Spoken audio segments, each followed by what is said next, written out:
All right, y'all. So Juneteenth is now a national holiday. Now, those of us in Texas, we are familiar with this because it's been a state holiday for a number of years. And so we know how to behave on Juneteenth. But you know, anytime holidays come up, corporations and other groups do their best to try to capitalize best they can. Remember we told y'all the ice cream at Walmart that got kicked to the curb? Well, now in Iowa Children's Museum, let's just say they had to get their hands slapped as well because they were offering the Juneteenth watermelon salad. And people took offense to that. I saw it was the Children's Museum of Indianapolis. They posted this Juneteenth Jamboree event, and one of the food items was this watermelon salad. A user reported the menu item to be offensive and perpetuating stereotypes. The museum issued the apology. As a museum, we apologize and acknowledge the negative impact that stereotypes have in Black communities. The salad has been removed from the menu. We're currently reviewing how we may best convey these stories and traditions during this year's Juneteenth celebration, as well as making changes around how future food selections are made by our food service provider. Our food service provider uses the food and beverage menu to commemorate and raise awareness of holidays like Juneteenth.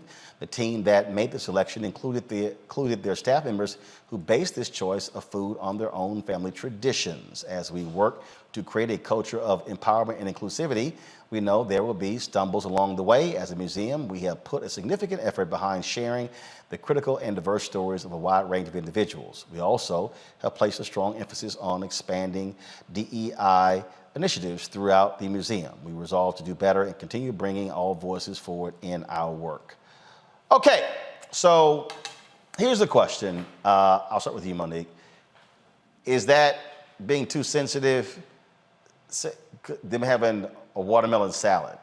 Are people being sensitive or are they wrong? Oh, you see my grin? All I was thinking the whole time is, dang, that was probably a good ass salad. I thought the same thing. Yeah, I'm just like, we probably, you know what, Robert? That it was looking tasty, truly. I mean, they had the feta and stuff on it, and yeah, that I might make one later. It looks like, do they have like a recipe online?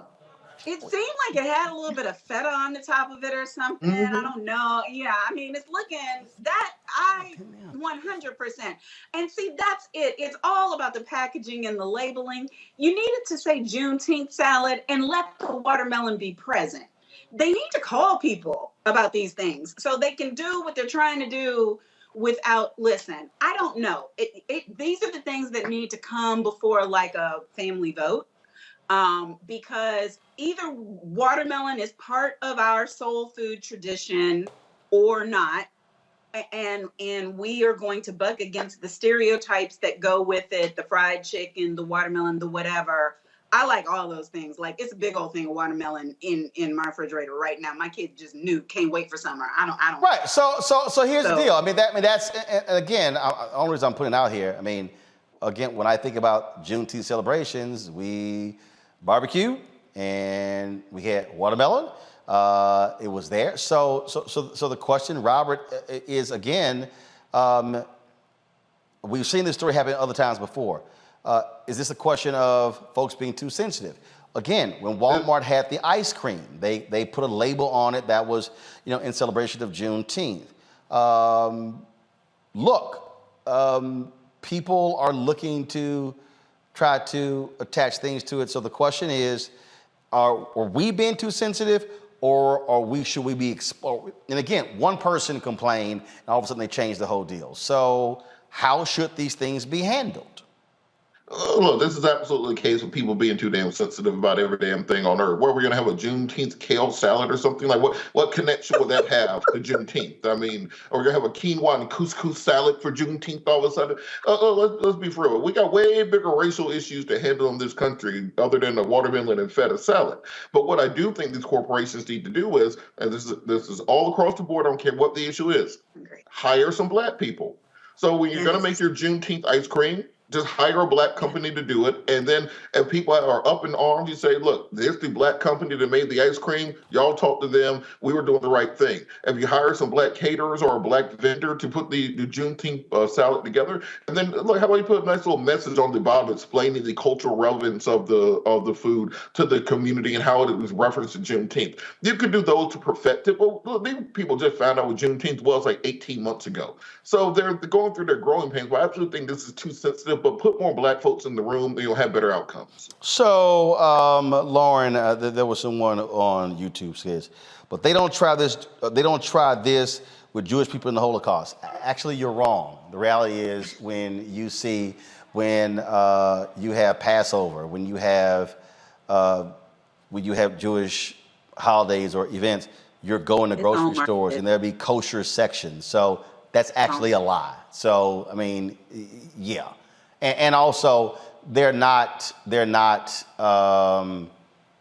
Holocaust, they're Holocaust remembrances, okay?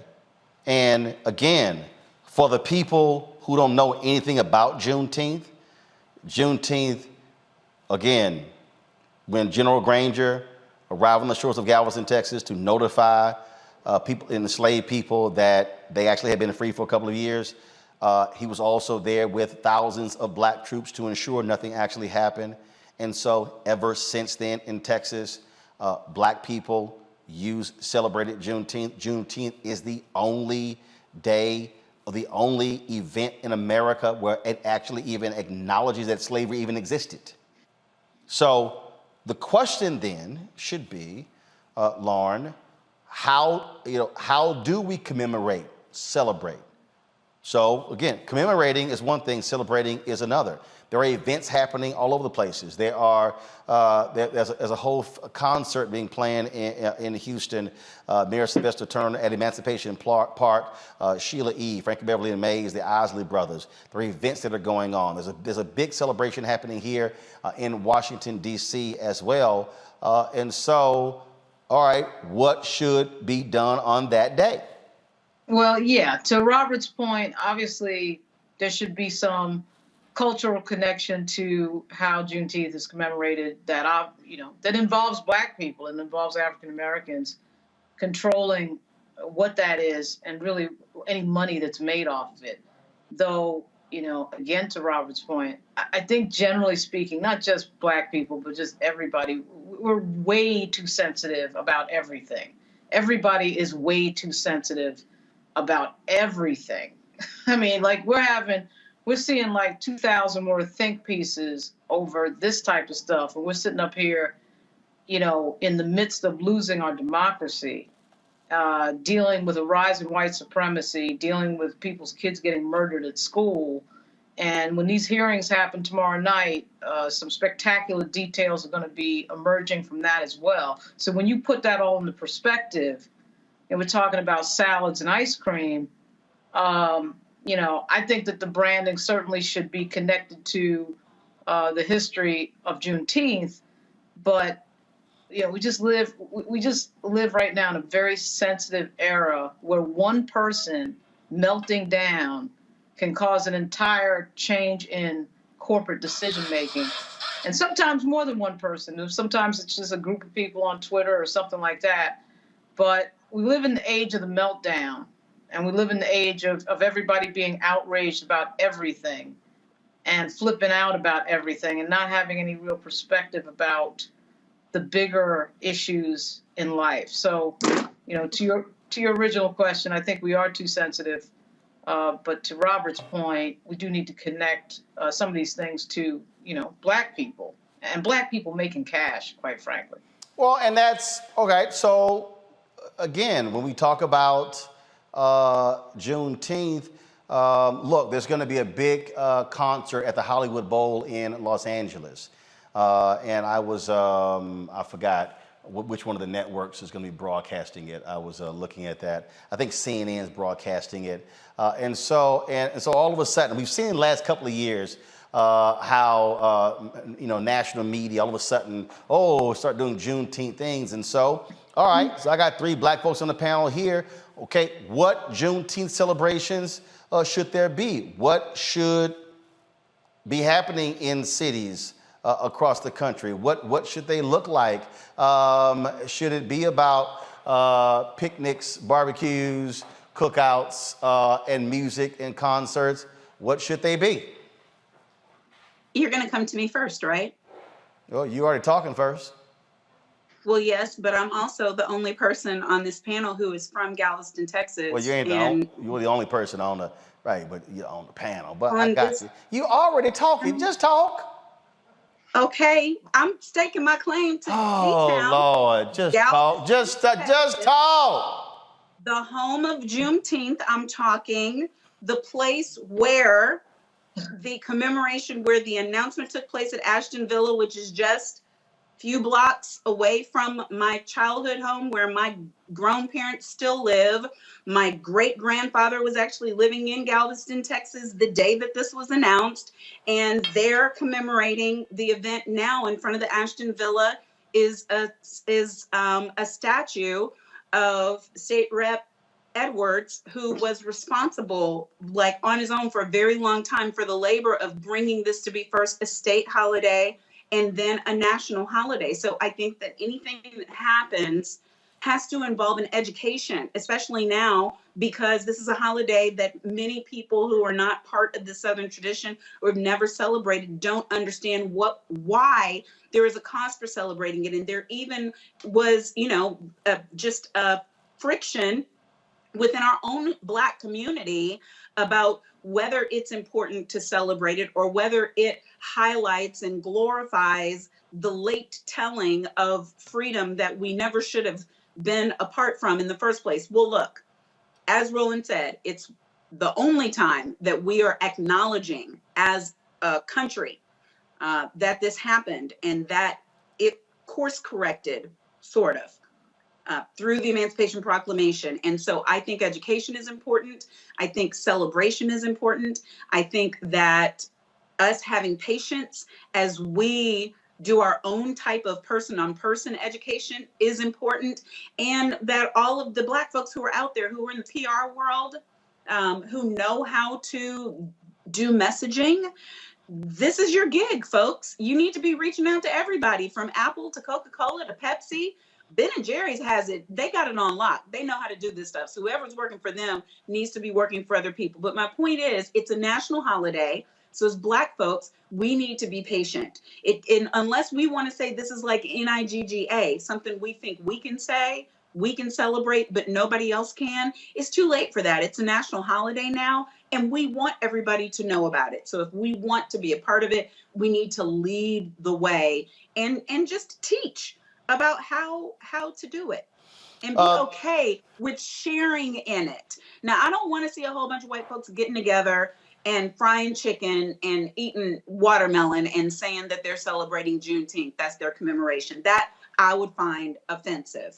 Though fried chicken is good and watermelon is good, there are other ways that we can celebrate. The same as 4th of July. The Holocaust is not a good example, but 4th of July, for your listeners, I'm saying 4th of July, it is commercialized up the wazoo, as unfortunately is Christmas, is Easter. So Juneteenth now being federalized, that's going to happen. We just have to try as best as possible to have a part in the way that it's done. Lauren, I think it is important that I'm always saying, DeMar and I discussed this last night after the show, look, focus on the money. This is where Black organizations should be making it clear who is getting paid off of this. If Black people are not getting paid, shut it down. If you want all of a sudden to celebrate Juneteenth, shut it down. And so I would hope folks are looking at it from that point of view as well. Where's our money? Yeah, I mean, that's where we should be sensitive. You want to get sensitive about something, or let's get sensitive about who's making the money and who owns the copyrights. And yeah, I mean, was it a Black catering company that did the watermelon salad?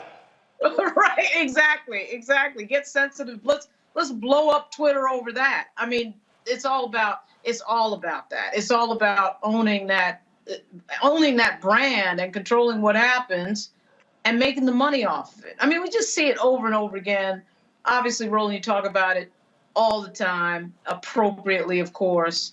And that's, again, I think it was Robert that brought this point up about Jack Del Rio, to get back to that for a second. You know, these players bring the money in, and you got some coach on the sideline saying something that is a slap in the face to those players that are bringing the money in, that's paying his salary.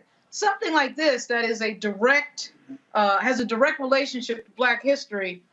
Black people should be making the money off of it. Yeah, that's right. And that should be something that we're raising a ruckus over, you know, when these things come up. Robert? All right, I got three things. One, Rainbow Push will be commemorating Juneteenth during our national conference. It's going to be June 18th through the 22nd in Chicago. Go to rainbowpush.org. You can register once you all come out. We get speakers, panels. It's going to be outstanding. Thanks for reminding me to bring that up. Number two, and I stole this idea from Dave Allen Greer. I think we should turn it into a Liberation Day idea, where we're celebrating Black liberation, not just here, but around the globe. I think we should be doing things like a Nat Turner reenactment, a Stonewall Rebellion reenactment, reenactment of the Battle of Isandlwana, the reenactment of the Haitian Rebellion and the Maroons and those sorts of things. To remind our people that we weren't just always in shackles, in chains, getting beat by white people, which is the only way they really talk about slavery in this country, that we were just kind of somewhere shuffling around. No, we fought for our freedom. We fought for our independence. We fought for the ability. They didn't just let us go because they felt like it. We were active participants in that. So I think that we have to make sure we highlight that, and that we're bringing the parts of history that are uncomfortable for a lot of people, but also are very prescient for our community, because that fortifies you, gives you strength. As Frantz Fanon said, is about having that liberation story, the cleansing nature of rebellion. And I think that's something that we need to be highlighting, instead of just always, 12 years a slave and those sorts of things that help that kind of stuff when it comes to the history of Black folks in this country. Tertiarily, I did look up that salad. So it is feta, watermelon, English cucumbers, mint, and a little bit of sliced red onions with a red wine vinaigrette. So I'm about to put in an Instacart order after that. Yes. Roland, I'm here for all of that. I'm available for all of those things currently. I'm available for the salad, and can I have a comment, please? Go. Roland?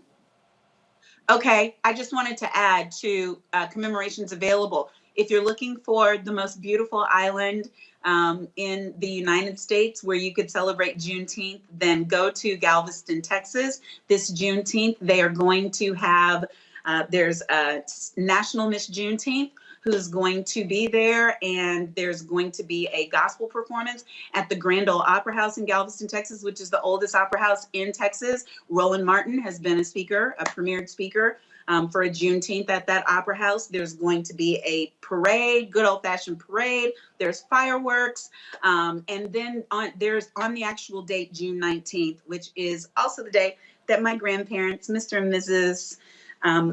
William Hunter Sr. were married. There's a commemoration at the Ashton Villa of the reading by Gordon Granger of the proclamation declaring us free. So go to Galveston. There's beach in it for you, and great hotels and really good food. There might even be a watermelon feta salad or two. All right, folks, back to our Roland Mark Unfiltered video in just one moment. Welcome you to the launch of the Mass Poor People's Low Wage Assembly and Moral March on Washington, D.C., June 18, 2022. We are a new, unsettling force, and we are powerful. New, unsettling force, and we are here. We're rising up to demonstrate the compelling power that we, poor and low-income people, have to reconstruct society from the bottom up. And we need to do it with the loudest voices possible, the biggest actions possible. Because we know that there is no scarcity in this land. The only scarcity is the moral will to do what's right. Hold on, just a little while longer. We are those with sub-minimum wage jobs who can't afford sky-high rent. People with disabilities are the fastest growing minority group. It's crazy to me that in 2021, it's still legal for workplaces to pay a sub-minimum wage to people with disabilities. There are still so much trial and tribulations that we go through as Indigenous people. We can't get a decent wage to sustain ourselves, nor can we get adequate housing. Veterans across this nation say enough is enough. We can't pat essential workers on the back on one day and then cut their health care the next day. Health is a political choice. What more do I need to do to prove that my voice is just as valuable as anyone else's? There are still forces in denial that would try to slow walk our transition to a clean economy and a just future for us all. We have an immoral system run by immoral people. But together we walk and we fight. It's time for a change. Reconstruyamos esta gran nación. See, we are people of resilience as we fight these interlocking injustices together. When we work together, mobilize together, and rise together, we become a voice for the voiceless, and we become an agent of change in a time where great change is needed. We need the third Reconstruction to ensure that deaf people, people with disabilities, and all people can have the right to live and to thrive. We know what they are doing, but the question is, what are we going to do? Reconstruction begins when we change our mentality and say it's time for you to get your foot off of my neck.